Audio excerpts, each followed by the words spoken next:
Welcome to special analysis. నేను రమ్మ మండవ. ఈరోజు అనాలిసిస్లో భాగంగా మనం తీసుకోబోతున్న టాపిక్ ఏంటంటే లోకేష్ ఇప్పుడు టాక్ ఆఫ్ ది వైసీపీ అని చెప్పేసి మనం ఒక టైటిల్ పెట్టున్నాం. ఎందుకంటే అని కూడా దాని కంటిన్యూషన్గా ఇంకో టైటిల్ ఇచ్చున్నాం. దాని గురించే ఈరోజు మనం డిస్కస్ చేయబోతా ఉన్నాం. మనం చూసినట్లయితే లోకేష్ ఇప్పుడు కేవలం వైసీపీలోనే కాదు, రాష్ట్ర వ్యాప్తంగానే కాదు, దేశవ్యాప్తంగా కూడా చర్చనీయాంశం అయ్యారు. ఒక విద్యాశాఖ, ఒక ఐటీ శాఖ ఆయన తీసుకున్న క్రమంలో చాలామంది నుంచి, అంటే ఆయన అభిమానుల నుంచే కాదు, టీడీపీ క్యాడర్ నుంచి కూడా కొంత విమర్శలు వచ్చాయి ఆ రోజు లోకేష్కి సంబంధించి.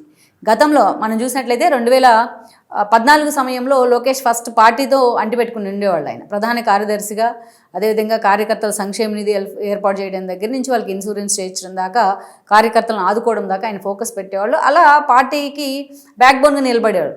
సో ఆ క్రమంలో ఆయన తర్వాత రోజుల్లో ఎమ్మెల్సీ తీసుకొని మంత్రి అయ్యారు. మంత్రి అయిన తర్వాత పార్టీని వదిలేశారు. అదేవిధంగా ప్రభుత్వం మీద ఫోకస్ పెట్టారు. తన పనితీరుని ఫస్ట్ టైం మంత్రి అయ్యారు కాబట్టి తానేంటో ప్రూవ్ చేసుకోవాల్సిన సందర్భంలో లోకేష్ మిగతా విషయాల మీద ఎక్కువ ఫోకస్ పెట్టే ప్రయత్నం చేశారు. అయితే ఇలాంటి సందర్భమే అక్కడ మనం చూసినట్లయితే పార్టీని కొంత దూరం చేసింది. లోకేష్తో పార్టీ గ్యాప్ రావడానికి కొంత కారణమైంది. తన పనితీరుతో ఎన్నో అవార్డులు రివార్డులు తన ఖాతాలోకి వచ్చాయి కానీ మంత్రి హోదాలో, బట్ పార్టీ మీద ఫోకస్ తగ్గిందన్న విమర్శలను మూటగట్టుకున్నారు. 2019లో పార్టీ ఓడిపోయిన తర్వాత, లోకేష్ ఓడిపోయిన తర్వాత ఇదే చర్చ జరుగుతూ వచ్చింది. ఇంకా అది కొంచెం అనుమానం పార్టీ క్యాడర్లో ఉండిన తర్వాత అత్యంత మెజారిటీతో లోకేష్ ఎలాగూ ప్రభుత్వంలో సీఎంగా ముఖ్యమంత్రిగా చంద్రబాబు నాయుడు ఉన్నారు కాబట్టి, డిప్యూటీ సీఎంగా పవన్ కళ్యాణ్ ఉన్నారు. సో లోకేష్ మంత్రి పదవికి దూరంగా ఉండి పార్టీ మీద ఫోకస్ పెట్టుంటే బాగుండేది అన్న సలహా చాలామంది ఇచ్చారు. కానీ లోకేష్ ఆ రోజు మంత్రి పదవి తీసుకోవడం జరిగింది. చాలామంది విద్యాశాఖ లాంటిది కత్తి మీద సాము లాంటి సందర్భం, ఆ శాఖ తీసుకోవడం అనేది అది వద్దని సూచించారు కూడా. అయినా లోకేష్ ఆ శాఖే కావాలన్నారు. సో విద్యాశాఖ మంత్రిగా ఈరోజు ఎంత ఇన్నోవేటివ్గా ఆయన పనిచేస్తున్నారనేది మనం చూసాం. అది ఒక పెద్ద చరిత్ర చెప్పుకుంటే. అదేవిధంగా ఐటీ శాఖ తీసుకున్నారు. 5 ఏళ్ళు జగన్మోహన్ రెడ్డి ప్రభుత్వాన్ని చూసిన తర్వాత ఉన్న పరిశ్రమలు అన్నీ కూడా రాష్ట్రం నుంచి తరలిపోయినాయి. మిలీనియం టవర్స్లో ఉన్న ఐటీ సంస్థలు కూడా ఆయన వెనక్కి పంపించేశారు. అదేవిధంగా హెచ్ఎస్బీసీ లాంటి కంపెనీలు తరిమేశారు. సో ఇలాంటి ఎన్నో కంపెనీస్ వెళ్ళిపోయినాయి. అలాంటి సందర్భంలో మళ్ళీ జీరో స్థాయి నుంచి, జీరో కూడా కాదు మైనస్, అంతకుముందు అయితే 14లో జీరో స్థాయి నుంచి స్టార్ట్ చేశారు చంద్రబాబు నాయుడు. కానీ ఈరోజు మైనస్. ఎందుకంటే జగన్మోహన్ రెడ్డి పాలన చూసిన తర్వాత ఎవరు రాష్ట్రానికి రావాలనుకోరు. అలాంటి సందర్భం నుంచి ఐటీ మినిస్టర్ అయ్యారు ఆయన. ఐటీ మినిస్టర్ అయిన తర్వాత ఆయన మీద ఎన్నో ఎక్స్పెక్టేషన్స్ ఉన్నాయి.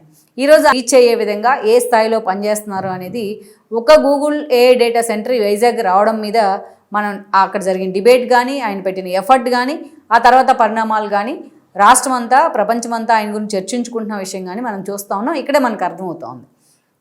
సో ఆ స్థాయి ఆయన పనితీరు విషయంలో ఎవరికి ఎలాంటి డౌటు లేదు.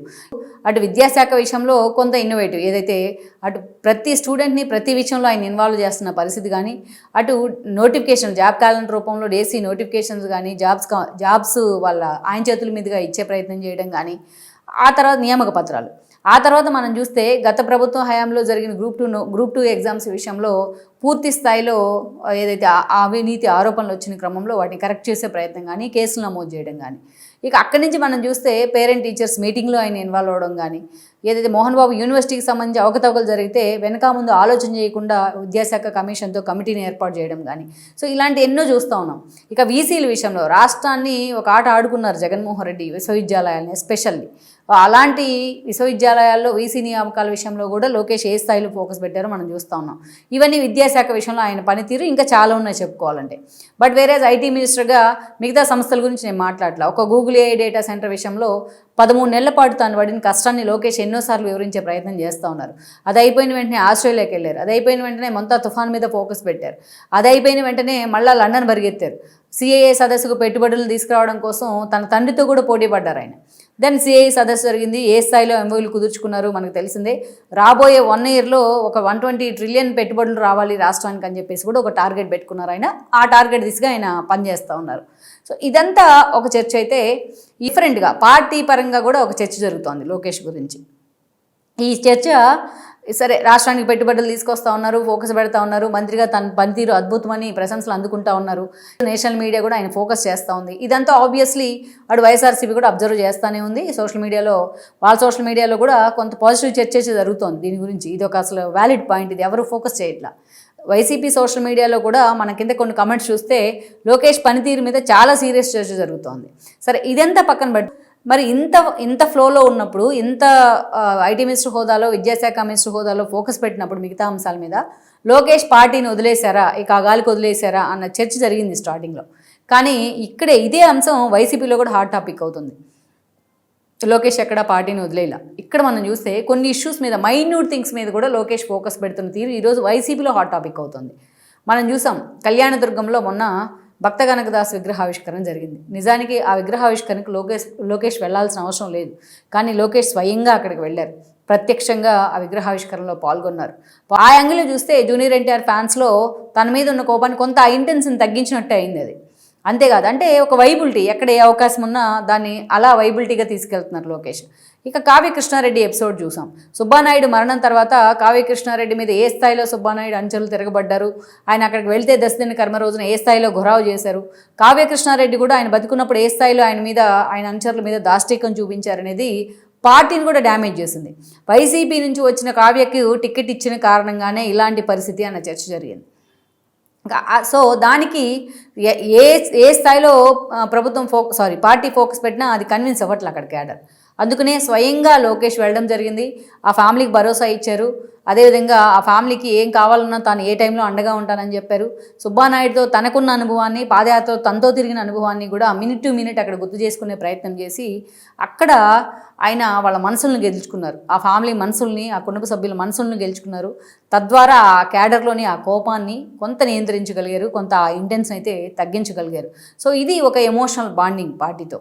అంతేకాదు, ఇలా చెప్పుకుంటూ పోతే ఇదే సుబ్బానాయుడు హాస్పిటల్లో ఉంటే వెళ్ళి పరామర్శించడం జరిగింది. ఇలా ఒకటి కాదు, రెండు కాదు, ఈరోజు ఇష్యూస్ లోకేష్ అటు ఎమ్మెల్యేలతో భేటీ అవుతూ కానీ, వాళ్ళని చిన్నగా వార్న్ చేస్తూనే వాళ్ళని కన్విన్స్ చేసుకునే ప్రయత్నం చేయడం కానీ, సో అలా మంత్రులతో భేటీ అవ్వడం కానీ, వాళ్ళ పనితీరుని పొగుడుతూనే బట్ జనంతో ఎలా మమేకమవ్వండి అని చెప్పడం కానీ, తాను చంద్రబాబు నాయుడు మీ డిసిప్లిన్ విషయంలో కావచ్చు, పార్టీ ఉల్లంఘన విషయంలో కావచ్చు, నేను చంద్రబాబు నాయుడు అంత మంచోడు కాదు అనే ఒక మెసేజ్ ఇచ్చే ప్రయత్నం చేయడం కానీ, అటు పవన్ కళ్యాణ్ లాంటి వాళ్ళతో విభేదాలు వచ్చాయని చెప్పి వైఎస్ఆర్సీపీ ప్రచారం చేస్తుంటే ఎక్కడికక్కడ ఆయన దాన్ని ఇంటెన్స్ తగ్గిస్తూ ఉన్నారు. ఎక్కడికక్కడ అయినా పవన్ కళ్యాణ్ ఎక్కడ కనిపించినా తన అన్న పవన్ కళ్యాణ్ అంటూ మాట్లాడడం చూస్తూ ఉన్నాం. ఇక మోడీ దగ్గర అయితే ఫుల్ మార్కులు కొట్టేశారు లోకేష్. బీహార్ రమ్మంటే టక్కును పరిగెత్తుకుంటూ వెళ్ళి అక్కడ ప్రెస్ మీట్ పెట్టారు, ప్రచారాన్ని హైలైట్ చేసే కొంత ప్రయత్నం అయితే జరిగింది ఆయన వైపు నుంచి. ఇలా లోకేష్ ఎమర్జ్ అవుతున్న తీరు, ఒక లీడర్గా ఎమర్జ్ అవుతున్న తీరు ఒక ఎత్తు అయితే, ఒక ఐటీ మినిస్టర్ హోదాలో ఫోకస్ పెట్టిన తీరు మరొకటి అయితే క్షణం తీరిక లేకుండా. ఇంకోవైపు మనం చూసినట్లయితే పార్టీతో ఆయన ఆ బాండింగ్ పెంచుకుంటున్న విధానం కానీ ఇది వైఎస్ఆర్సీపీలో చర్చనీయాంశం అవుతోంది. ఎందుకు చర్చనీయాంశం అవుతోందంటే మేజర్గా జగన్మోహన్ రెడ్డి అధికారంలో ఉన్నప్పుడు 100 మంది సలహాదారులు ఉన్నారు. జగన్మోహన్ రెడ్డిని వెళ్ళి ఎవరైనా ఎమ్మెల్యే కలవాలన్నా అది సజ్జల దగ్గర వాళ్ళు ఆగిపోవాల్సిందే, మంత్రి అయినా ఎమ్మెల్యే అయినా. సజ్జలు దాని తర్వాత జగన్మోహన్ రెడ్డి కన్వే చేస్తారా, చేస్తే అసలు ఎలా కన్వే చేస్తారనేది ఎవ్వరికి తెలియదు. అదే నడుస్తూ వచ్చింది 5 ఏళ్ల పాటు. అందుకే ఆ పార్టీ 11 సీట్లకే పరిమితమైంది. పోనీ అధికారాన్ని కోల్పోయిన తర్వాత 11 సీట్లకే పరిమితమైన తర్వాత ఇప్పుడు అసలైన సందర్భం కదా జగన్మోహన్ రెడ్డి పార్టీ మీద ఫోకస్ పెడతానికి. ఆయనకి చాలా టైం ఉంది ఈ రోజున. కానీ జగన్మోహన్ రెడ్డి దగ్గరికి వెళ్ళాలంటే ఈ రోజుకి కూడా ఆ పార్టీ క్యాడర్కి కానీ, ద్వితీయ శ్రేణి నేతలకు కానీ అక్కడ కనీసం ఎంట్రీ లేని పరిస్థితుంది. అదే సజ్జలాన్ని కొనసాగిస్తూ అదే టీంని కంటిన్యూ చేసుకుంటా ఉన్నారు జగన్మోహన్ రెడ్డి. ఓడిపోయిన వాళ్ళు ఎంతోమంది ఉన్నారు పార్టీ తరఫున. ఓడిపోయిన వాళ్లే కాదు, ఈరోజు చూస్తే ఆర్థికంగా నష్టపోయిన వాళ్ళు ఇంకెంతోమంది ఉన్నారు. వాళ్ళెవ్వరినీ కూడా జగన్మోహన్ రెడ్డి పరామర్శించే ప్రయత్నం చేయట్లా. సోషల్ మీడియా వేదికగా ఎంతోమంది కేసులు పెట్టించుకున్న వాళ్ళు ఉన్నారు. వాళ్ళెవరిని ఆ హ్యూమన్ టచ్ చేయట్లా జగన్మోహన్ రెడ్డి. అటు ఓడిపోయిన తర్వాత ఇంకా ఎఫెక్టివ్గా పనిచేయాల్సిన సందర్భంలో పూర్తిగా గాలికి వదిలేసి తాడేపల్లికి ఆయన పరిమితం అవుతున్న తీరు నిజంగా ఆయన ఎమోషనల్ కనెక్టివిటీ మిస్ అయింది ఆ పార్టీ నేతలకు. ఇక్కడే లోకేష్తో జగన్మోహన్ రెడ్డిని కంపేర్ చేస్తూ ఉన్నారు చాలామంది. లోకేష్ జగన్మోహన్ రెడ్డి కన్నా చిన్నవాడైనా సరే ఈరోజు ఆయన పనితీరు విషయంలో కావచ్చు, పార్టీతోని ఆయన మెయింటైన్ చేసిన ఆ బాండింగ్ విషయంలో కావచ్చు, లోకేష్ మీద వైఎస్ఆర్సీపీ నేతలే ప్రశంసలు కురిపిస్తూ ఉన్నారు. అందుకే చంద్రబాబు నాయుడులా కాదు, లోకేష్ సంథింగ్ డిఫరెంట్ అంటూ కూడా వైఎస్ఆర్సీపీలో చర్చ జరుగుతూ ఉంది ఈ రోజున. మరి ఈ చర్చ అసలు ఎక్కడికి లీడ్ చేస్తుంది భవిష్యత్తులో వైఎస్ఆర్సీపీ అనేది కూడా మనం చూడాల్సి ఉంది. ఈ వీడియో మీకు నచ్చినట్లయితే please share, like and subscribe.